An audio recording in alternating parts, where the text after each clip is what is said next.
Hello students, welcome to Navankur Dizzy Lessons.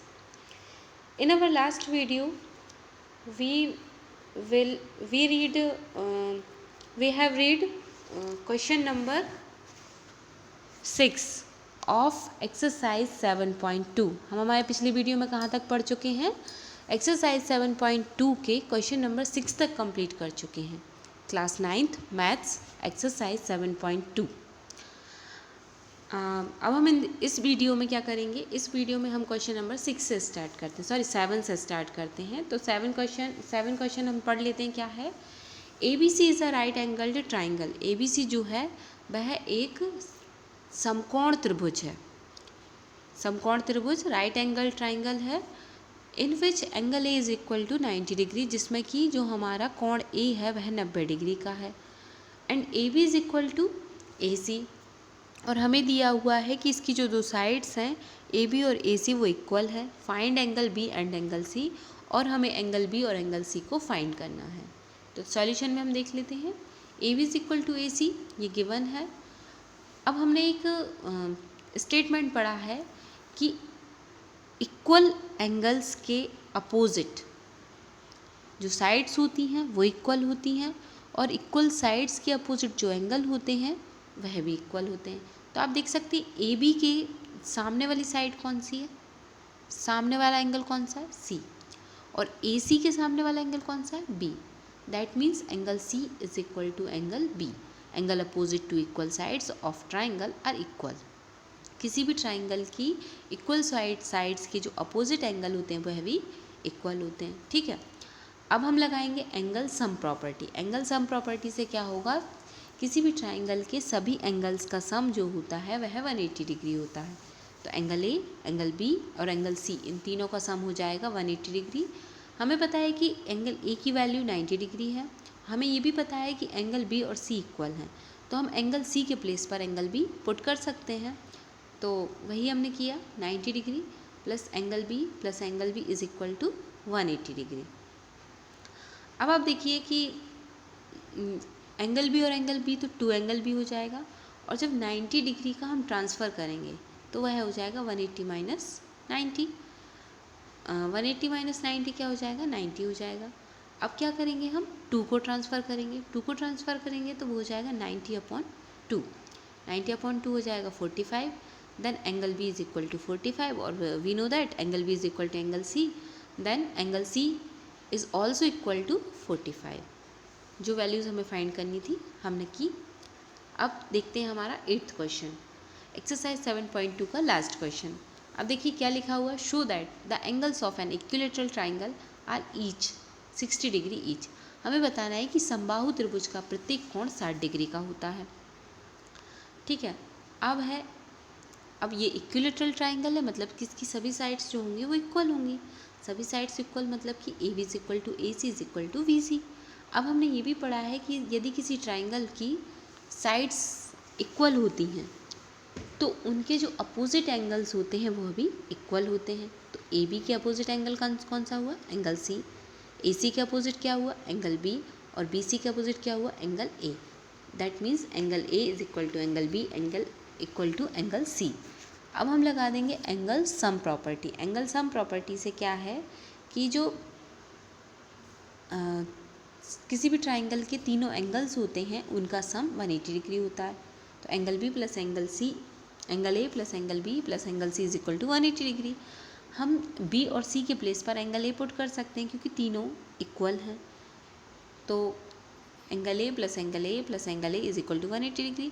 Angle A 3 times है, जब इसको 3 times plus करेंगे तो हो जाएगा 3 angle A is equal to 180 degree. जब हम 3 का ट्रांसफ़र करते हैं तो क्या हो जाएगा? Angle A is equal to 180/3. जब 3 से 180 में डिवाइड करेंगे तो 60 आएगा. तो एंगल A की वैल्यू हो गई 60 डिग्री. जो एंगल A की वैल्यू होगी वही एंगल B की होगी और वही एंगल C की होगी. दैट मीन्स हम ये प्रूव कर चुके हैं कि इक्विलेटरल ट्राइंगल का जो ईच एंगल होता है वह 60 डिग्री का ही होता है.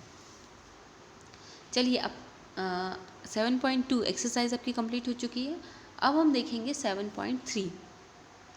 7.3 को करने से पहले हम एक रूल याद करते हैं कॉन्ग्रुएंसी का, कि यदि किसी ट्राइंगल किन्हीं दो ट्राइंगल्स की करस्पॉन्डिंग तीनों साइड्स इक्वल होती हैं तो वह जो ट्राइंगल होता है वह कॉन्ग्रुएंट ट्राइंगल कहलाते हैं। ठीक है, अब आप देख लीजिए अगला क्वेश्चन क्या है। 7.3 का question number first. Triangle ABC and DBC are two isosceles triangle on the same base BC and vertices A and D are on the same side of BC. If AD is extended to intersect BC at P, show that. सबसे पहले हम क्या करते हैं, question समझ लेते हैं। Question में हमें दिया हुआ है ABC जो ट्राइंगल है वह आइसोसेल्स ट्राइंगल है। अब ABC आइसोसेल्स ट्राइंगल है, that means AB is equal to AC है। एक और दिया हुआ है हमें DBC जो है वह भी आइसोसेल्स ट्राइंगल है। कौन से बेस पर बना हुआ है, ABC के बेस पर बना हुआ है। तो DBC में क्या होगा, DB is equal to DC होगा क्योंकि ये आइसोसेल्स ट्राइंगल है। अब क्या दिया हुआ है, vertices A and D are on the same side of BC, मतलब कि BC के एक ही साइड A और D वर्टिसेस हैं। ठीक है। If AD is extended to intersect BC at P, मतलब AD को हमने इस तरीके से बढ़ाया कि वो BC को P पर इंटरसेक्ट करे। चलिए अब होता है क्वेश्चन स्टार्ट। शो दैट, हमें क्या शो करना है, ABD congruent to triangle ACD। अब आपको ये तो पता ही है कि जिन ट्राइंगल्स को हमें कॉन्ग्रुएंट प्रूव करना होता है उनको ही हम ले लेते हैं। तो उनको हमने ले लिया, क्या ले लिया हमने, ABD ले लिया और ACD ले लिया।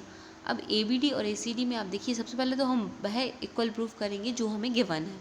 तो हमें गिवन क्या है कि ABC एक आइसोसेल्स ट्राइंगल है जिसमें क्या है AB is equal to AC, तो हमने वही ले लिया, AB is equal to AC given. अब इसी तरीके से DBC क्या है, वह भी एक आइसोसेल्स ट्राइंगल है, तो उसमें भी क्या हो जाएगा, DB is equal to DC। तो ये दो साइड्स इक्वल हो गई। अब हम करेंगे AD is equal to AD क्योंकि वह कॉमन है।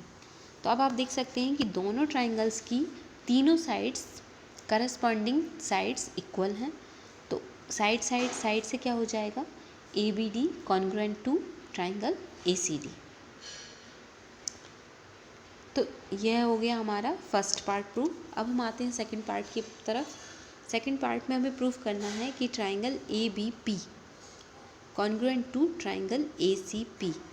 अब आप देखते हैं ये हम कैसे करेंगे। हमें ये तो पता ही है कि जो ट्राइंगल ABD है वह ACD के कॉन्ग्रुएंट है, ये हम फर्स्ट पार्ट में प्रूफ कर चुके हैं। तो इससे क्या होगा, जब ABD ACD के कॉन्ग्रुएंट होगा तो इसका मतलब ये होगा इसका जो करस्पॉन्डिंग एंगल A होगा वह भी इक्वल होगा।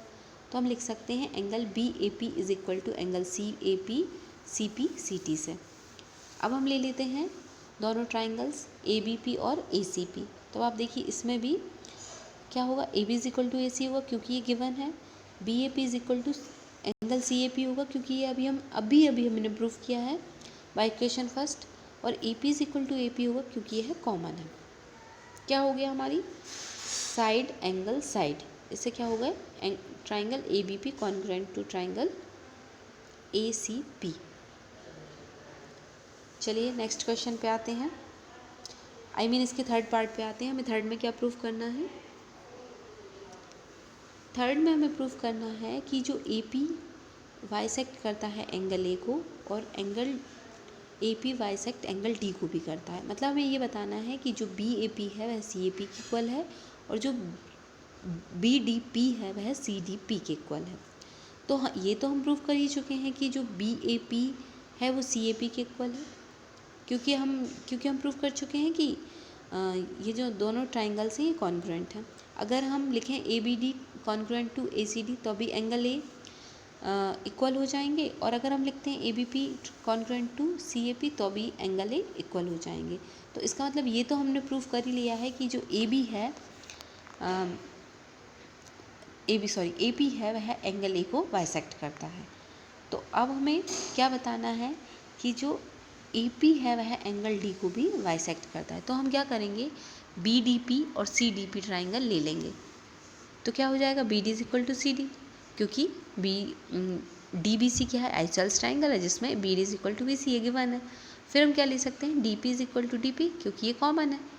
अब उसके बाद हमने क्या लिया, BP is equal to CP क्योंकि हम प्रूव कर चुके हैं कि ABP और ACP दोनों कॉन्ग्रुएंट ट्राइंगल हैं, और CP CT से क्या हो जाएगा, BP is equal to CP। तो हमने जब तीनों साइड्स इक्वल प्रूफ कर दी हैं तो क्या होगा, ट्राइंगल BDP कॉन्ग्रुएंट हो जाएगा ट्राइंगल CDP के। अब जब दोनों ट्राइंगल कॉन्ग्रुएंट हैं तो जो उनके करस्पॉन्डिंग एंगल होंगे वह भी इक्वल होंगे, तो angle BDP is equal to हो जाएगा एंगल CDP। इसका मतलब क्या हुआ, जो AP है वह एंगल D को भी बाइसेक्ट करता है। चलिए फोर्थ देख लेते हैं हमें क्या प्रूफ करना है। फोर्थ में हमें प्रूफ करना है कि जो AP है वह परपेंडिकुलर और बाइसेक्टर दोनों है BC का।